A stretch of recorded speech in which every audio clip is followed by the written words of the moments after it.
Assalamu Walaikum. Hello friends, how are you? Welcome back to my another video.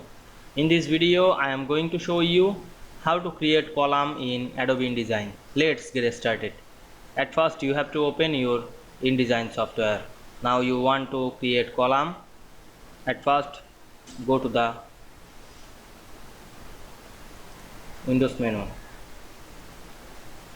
and open the properties, and we can see here we show the all option. Then we go to the layout menu and choose the margin and column option.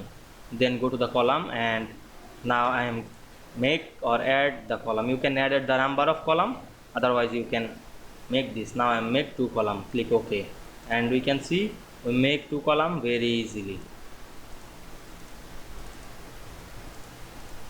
Here we make the 2 column.